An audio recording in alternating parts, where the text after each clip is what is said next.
Kalau mau belajar musik, belajar gitar atau alat musik apapun, harus belajar dari metode klasik, katanya gitu. Kalau bisa klasik, berarti bisa semuanya. Ternyata main musik yang selama ini dalam gambaran saya di program secara klasik itu, yang namanya main musik itu baca not, ikutin notnya, ternyata beda jauh. Main musik nggak kayak gitu. Oh, ngapain belajar pakai guru? Tuh lihat, Alif Bata, belajar sendiri bisa jago gitu.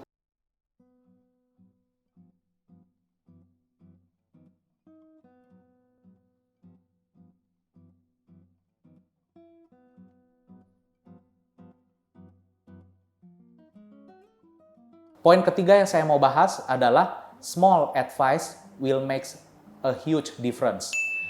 Advice yang kelihatannya sepele, kecil, tapi bisa berpengaruh besar. Waktu ke Shanghai kemarin itu, tahun lalu 2023, saya pergi ke satu tempat namanya Yu Garden. Atau kalau cari di Google, Yu Yuan ya. Yuan itu artinya garden.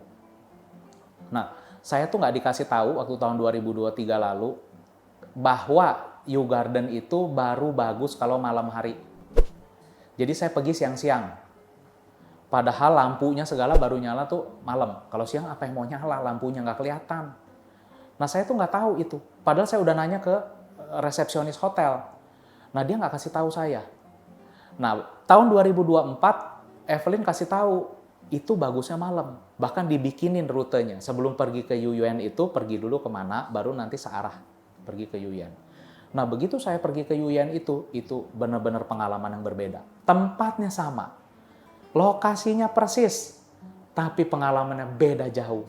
Yang malam jauh lebih bagus, jauh lebih keren. Nanti saya tampilkan foto-fotonya ya, 2023 banding 2024. Bukan cuma pemandangan yang beda ya, pengalaman yang beda. Semuanya beda, karena yang jualan pun, yang jualan makanan, street foodnya itu, makanan jajanannya, itu lebih lengkap pas malam. Nah, artinya apa kejadian ini? Advice yang kecil dari seorang mentor, itu bisa bikin perbedaan yang sangat besar.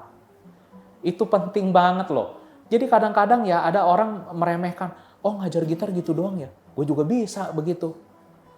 Jangan salah, untuk tahu kapan kasih advice apa, dan momennya kapan, dan untuk apa efeknya, dan seperti apa efek besarnya, itu perlu keahlian. Itu perlu pengalaman bertahun-tahun untuk bisa dapatkan keahlian itu. Saya pernah dengar satu cerita bijak. Cerita bijak ini sekedar cerita ya, fiktif mungkin. Jadi ada satu ibu, dia ini punya kulkas rusak. Terus kemudian dia panggil teknisi dari produsen kulkasnya untuk perbaiki. Teknisi pertama gagal, padahal udah dibongkar-bongkar kulkasnya. Lalu gagal nggak bener juga, dia bilang sama perusahaannya, tolong dong yang kedua kali ini kirimin saya teknisi yang terbaik ya. Nggak apa-apa, saya bayar. Oke, dikirimin teknisi yang paling berpengalaman ya, sudah 30 tahun di bidang reparasi kulkas. Dia cek sedikit, terus sampai akhirnya dia ketuk di satu bagian, tek tek tek, dia dorong, cekrek, beres. Kulkasnya langsung benar. Ditanya sama ibu itu, wah luar biasa Pak, kok bisa begini?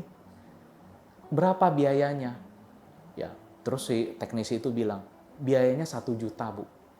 Kaget lah si ibu itu. Waduh, dia bilang ke teknisi itu, Pak, cuma ketuk-ketuk sama dorong, biayanya 1 juta. Si teknisi itu dengan bijak bilang seperti ini, Ibu, ketuk-ketuk sama dorongnya tidak bernilai 1 juta. Tapi pengalaman saya 30 tahun, sehingga saya tahu harus ketuk di mana dan dorong di mana, itulah yang berharga 1 juta. Ngerti maksud saya?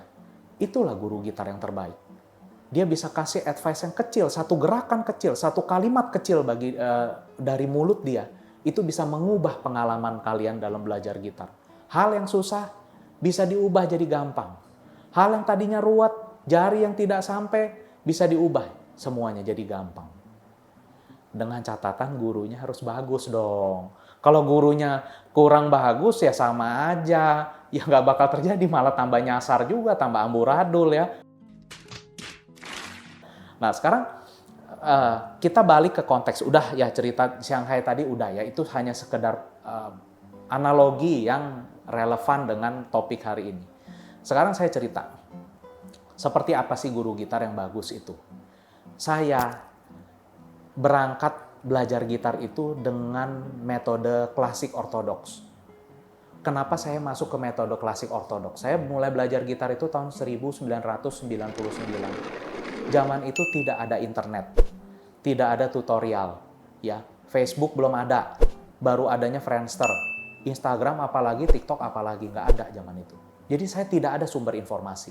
Ketika saya mau belajar gitar, saya hanya denger-denger katanya gitu loh ya. Jadi zaman dulu mitosnya adalah kayaknya sampai sekarang masih ada nih mitos ini. Katanya gini, kalau mau belajar musik, belajar gitar atau alat musik apapun harus belajar dari metode klasik, katanya gitu. Kalau bisa klasik berarti bisa semuanya, katanya gitu. Oh ya udahlah. Ya di katanya begitu, tambah lagi saya nggak ada pengalaman, ya saya ikutilah, saya masuklah kelas klasik. Nah, yang terjadi adalah saya dilatih setiap pertemuan baca not, ya maju buku kurikulum, terus setiap pertemuan kayak gitu. Sampai akhirnya mulai tahun 2001 saya mulai ikut-ikut kompetisi, mulai dapat juara ya, juara 2, juara 1. Nah, kemudian tahun 2002 saya mulai ngajar dan saya waktu itu mulai aktif di pelayanan di gereja. By the way, saya waktu itu pelayanan di gereja Kristen ya. Karena di gereja Kristen kan ada wadahnya, ada tim musiknya gitu. Saya bisa main gitar di sana. Nah, disitulah habis terbongkar semua kekurangannya. Ternyata main musik yang selama ini dalam gambaran saya di program secara klasik itu, yang namanya main musik itu baca not, ikutin notnya, ternyata beda jauh. Main musik nggak kayak gitu.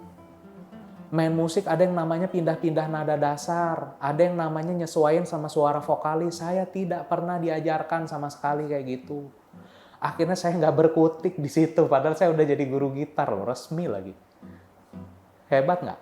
Menang berbagai kompetisi lagi, tapi main kayak gitu, ya nggak berkutik. Sampai teman-teman gereja saya waktu itu ngomong, "Fat, gila lo, main gampang gini nggak bisa.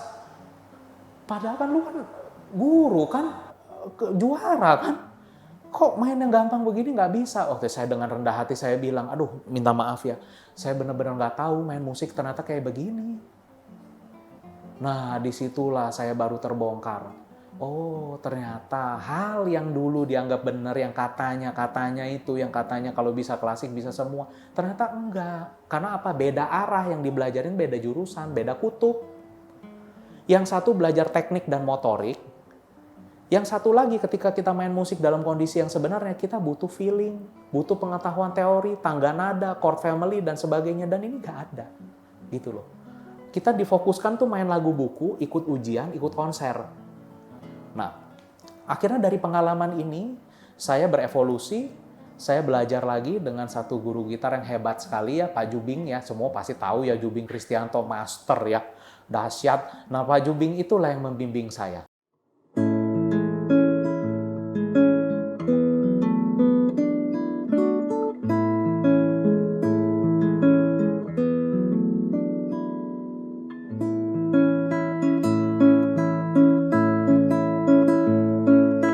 Walaupun Pak Jubing ini guru gitar klasik, kan kita tahu ya portfolio beliau itu juara bagian pop ya, bagian non klasik waktu kompetisi di Yamaha.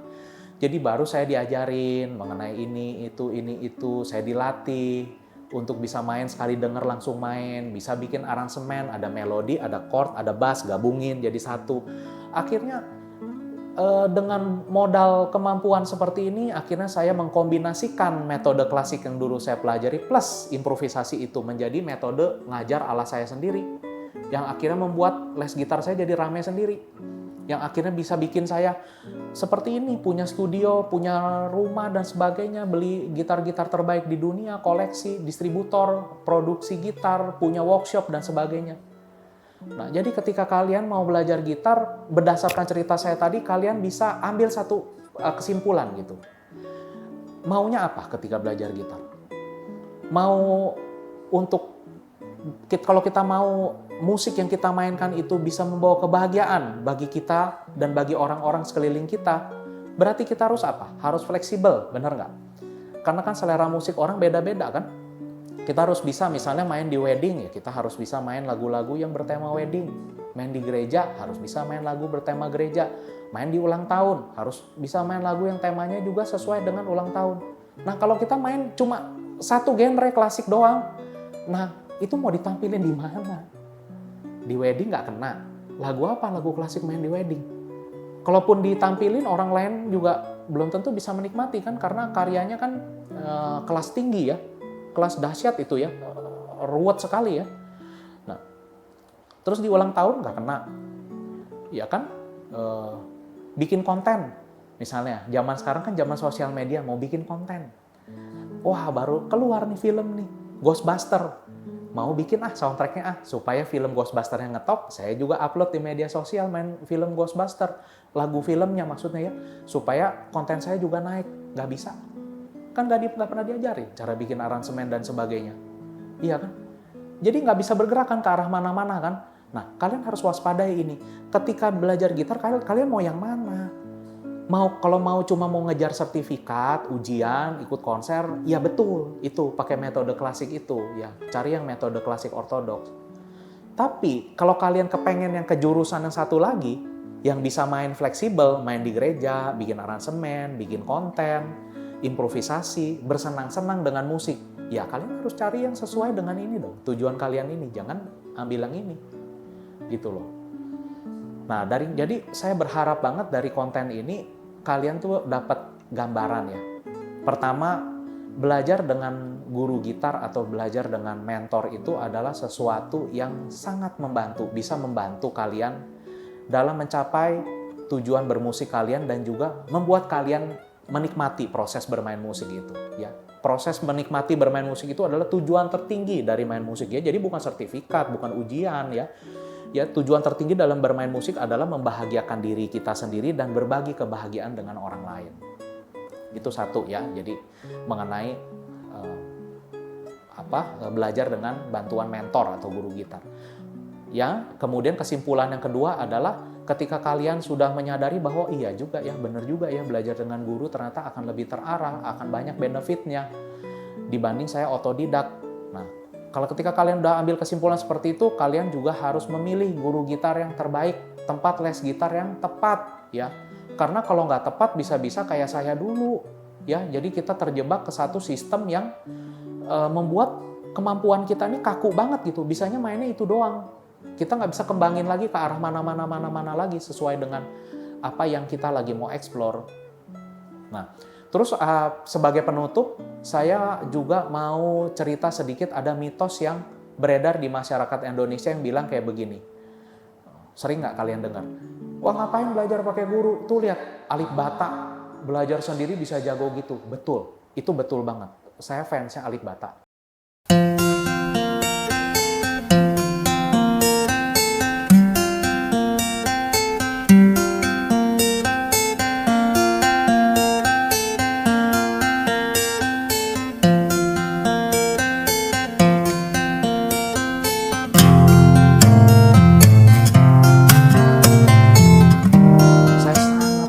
Beliau ya, jago banget itu ya, gila ya itu ya. Itu kalau sepak bola mungkin ibaratnya Messi ya, bakat dari Tuhan itu. Nah, tapi problemnya gini loh guys. Seberapa persen sih orang yang belajar autodidak bisa kayak Mas Alif? Seberapa persen? Lebih gede mana persentasenya orang yang belajar autodidak kemudian berhasil jadi Mas Alif, atau orang yang belajar autodidak akhirnya nggak karu-karuan? Malah akhirnya berhenti tanpa ada satu kemajuan yang signifikan. Kan lebih gede yang ini kan. Sama kayak juga kalau di dunia pendidikan nih, banyak yang bilang kayak gini, ngapain sekolah tinggi-tinggi? Lihat tuh, dia nyebut lah satu nama orang sukses. Cuma lulusan SMA bisa sukses tuh. Atau siapa ya? Siapa tuh yang drop out dari Harvard, yang miliarder, Steve Jobs, Elon Musk atau siapa gitu, saya lupa lah. Pokoknya ada yang drop out, dikeluarin dari Harvard ternyata jadi miliarder. Ya. Nah, sekarang presentasinya berapa banyak sih orang yang drop out bisa jadi kayak dia gitu. Nah, jadi kalau di dunia pendidikan, itu pendidikan memperbesar probabilitas kita untuk hidup dengan layak. Hidup dengan finansialnya bagus. Dapat pekerjaan yang bagus dan sebagainya. Memperbesar probabilitas. Itu kata kuncinya. Jadi les gitar juga gitu. Jadi jangan bilang, itu Mas Alif bisa tuh lebih jago bahkan dari guru-guru gitar. Itu betul, ya, tapi masalah presentasinya berapa banyak. Kalau kalian les gitar, kalian memperbesar probabilitas kalian belajar gitarnya itu akan berhasil, akan ada kemajuan yang signifikan, dan juga kemajuannya lebih nyaman, lebih terarah, lebih enjoyable. Gitu. Ya, jadi bisa dipahami ya penjelasan saya hari ini. Jika kalian ada pertanyaan, jangan sungkan untuk tulis ya di kolom komentar, supaya saya bisa jawab. Dan juga siapa tahu ada pertanyaan kalian yang berat gitu yang bisa jadi ide lagi untuk konten berikutnya, sambungan dari konten yang ini kan, siapa tahu kan, karena kan saya nggak tahu kan kalian apa yang ada di pikiran kalian. Dan ya, tentu dengan senang hati saya akan membantu ya ketika kalian ada pertanyaan apapun. Oke, sampai di sini dulu konten hari ini. Saya harap sekali konten hari ini bisa bermanfaat. Jangan lupa like, komen, subscribe, dan share sebanyak-banyaknya, karena kita juga rindu orang-orang di luar sana dapat pengetahuan, dapat penjelasan yang benar mengenai hal-hal seputar pergitaran. Oke, sampai ketemu lagi di episode berikutnya. Bye-bye!